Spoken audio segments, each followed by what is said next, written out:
প্রিয় ভিউয়ার্স, আপনাদের জন্য আজকে এমন একটি টেক নিউজ নিয়ে আসলাম যেটা সচরাচর 1 বছর বা 2 বছরের মধ্যেও দেখা যায় না। আর অবশ্যই এটা কতটা ইন্টারেস্টিং হতে চলেছে এটা আপনারা সম্পূর্ণ দেখলেই বুঝতে পারবেন।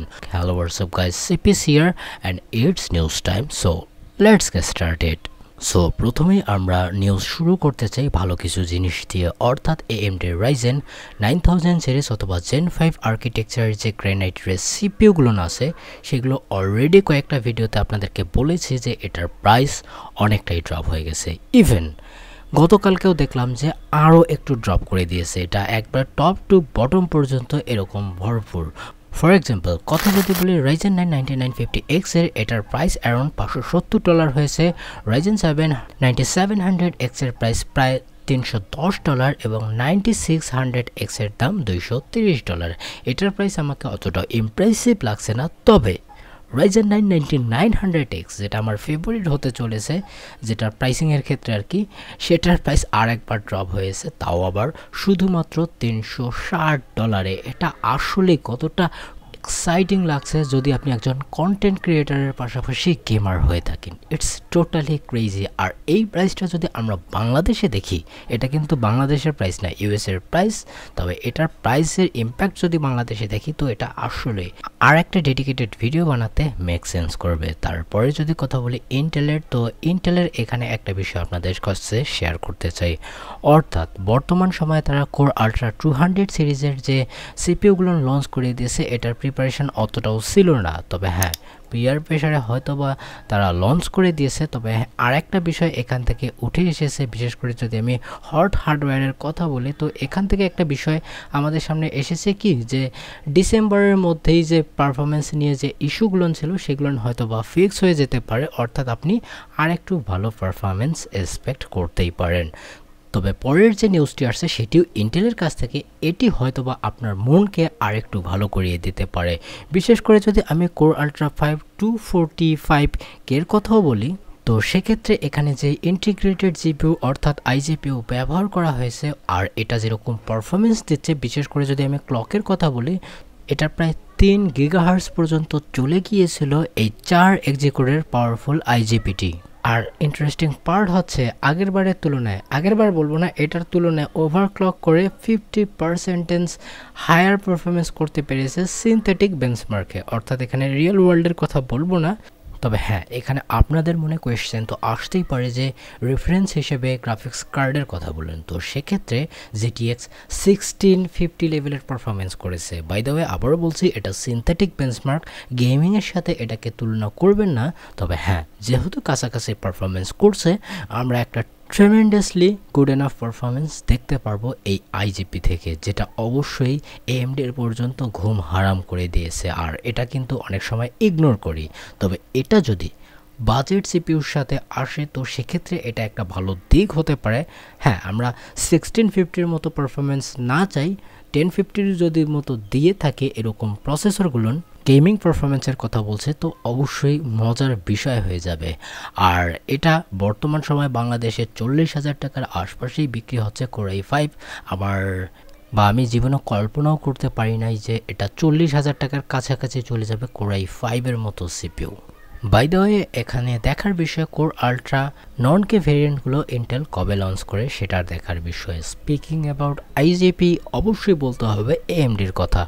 আর AMD অলরেডি আপনারা জানেন তারা আইজিপির মামলায় অনেকটাই এগিয়ে আছে অ্যাজ কম্পেয়ার টু ইন্টেল, যদিও ইন্টেল সেটাকে বিট করতে সক্ষম হয়েছে অনেক ক্ষেত্রে। তবে এবার যেটা আসছে, যেটা নিয়ে সবসময় কথা বলি, Strix Halo Ardene 3.5 এর আর্কিটেকচারের যে 40টা কম্পিউট ইউনিটের ইন্টিগ্রেশন দেখতে পারবো, সেটার কিন্তু নেমিং যে স্কিম সেটা লিক হয়ে গেছে। অর্থাৎ আপনারা ইউজুয়ালি দেখেন যে নতুন যে সকল আইজিপি আসে AMD-র পক্ষ থেকে, যেমন Radeon 790M অথবা 890M, এগুলো দেখতে পারতেন। তবে এবারে এই Strix Halo-তে থাকবে Radeon 8000S, ইয়েস 8000S থাকবে। তবে হ্যাঁ, এটা গুলিয়ে ফেলবেন না যে তাদের RDNA 4 আর্কিটেকচারে যে সকল 8000 সিরিজের গ্রাফিক্স কার্ড হবে তার সাথে গুলিয়ে ফেলবেন না। তবে হ্যাঁ, টপ এন্টার মডেল হতে পারে 8090S। বাই দ্য ওয়ে তাদের যদি মোবাইল সিপিইউ অ্যান্ড জিপিইউর কথা বলে, তো সেক্ষেত্রে তারা 2025 এবং 26 সালের যে রোড ম্যাপটি আছে সেটাকে খুলে দিয়েছে।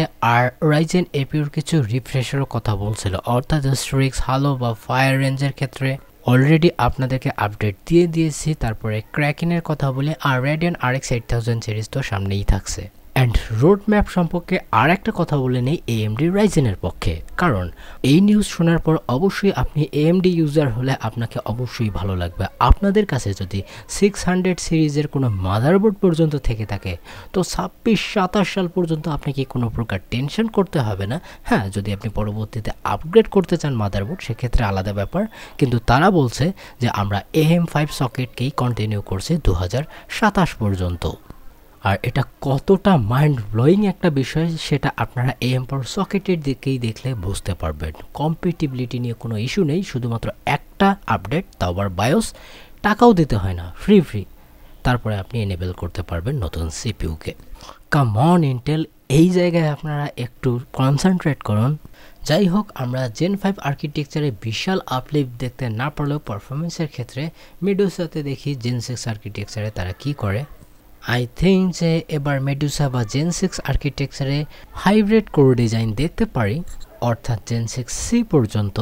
চলে যাই আমাদের শেষের নিউজে, আর এই নিউজটি মূলত AMDর জিপিইউকে কেন্দ্র করে। অনেক দিন থেকেই AMDর জিপিইউ নিয়ে কথা বলা হচ্ছে না, তবে একটা বিষয় আমাদের সামনে চলে এসেছে।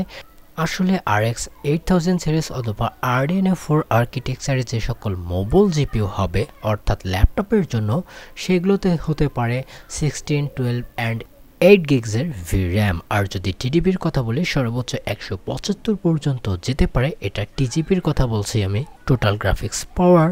অর্থাৎ এখানে যদি গোল্ডেন পিক আপগ্রেডের কথা বলে, তার টুইট অনুযায়ী বিলিবিলিতে যেটা চলে এসেছে, তাদের যে ফ্ল্যাগশিপ মডেলটি হবে 16 জিবির, সেটা অ্যারাউন্ড পারফরমেন্স করতে পারে কাছাকাছি আর কি RTX 5080-র, যেটা ল্যাপটপ বা মোবাইলের জন্য হবে সেটার কথা বলছি আমি। এখানে ডেস্কটপকে গুলিয়ে ফেলবেন না, তবে হ্যাঁ, যেহেতু মোবাইল আসবে তার আগে তো ডেস্কটপ হাজির হয়ে যাবে। তবে একটাই খারাপ লাগছে, তাদের ফ্ল্যাগশিপ যে ডেস্কটপ বা ডিসক্রিট জিপিইউ সেটি নাও আসতে পারে, যেটাকে আমরা ভালোবেসে নাভি 41 বলতে পারতাম। সো ছোট্ট একটা আপডেট, AMD Ryzen 7 9800X3D যে সিপিইউটি আছে, প্রথমত এটা অ্যাভেলেবেলই হচ্ছে না, আউট অফ স্টক দেখাচ্ছে। আর সবচেয়ে ইন্টারেস্টিং বিষয় হচ্ছে আবারও দেখা গেছে স্ক্যালপারদের যারা বিশেষ দামে বিক্রি করছে। আর একটা বিষয়, তারা এই সিপিইউটাকে 6.9 GHz পর্যন্ত ক্লক করেছিল, অর্থাৎ ওভার ক্লক করেছিল, ভেরি নাইস। অ্যান্ড এখন শোনা যাচ্ছে এটা 7.2 GHz পর্যন্ত চলে গিয়েছিল LN2-তে, যেটাকে আমরা ভাবতাম যে এটা দিয়ে ওভারক্লক করলে হয়তো বা একটু সমস্যা হতে পারতো। আর এটার ভোল্টেজ অলমোস্ট 2 ভোল্টের কাছাকাছি দেখা গেছিল। আই হোপ যে আপনাকে নিরাশ করিনি, করে থাকলে ডিসলাইক দাবাতে পারেন, না করলে লাইক, কমেন্টে আপনার মতামত জানান যে আপনি কোন সিপিইউটি নিতে চান। আর আমি জানি না আপনারা কেন আমাকে সাবস্ক্রাইব করছেন না, প্লিজ করে দিন। দেখা হবে নেক্সট কোনো ইন্টারেস্টিং ভিডিওতে। ভালো থাকবেন, সুস্থ থাকবেন, বাই বাই।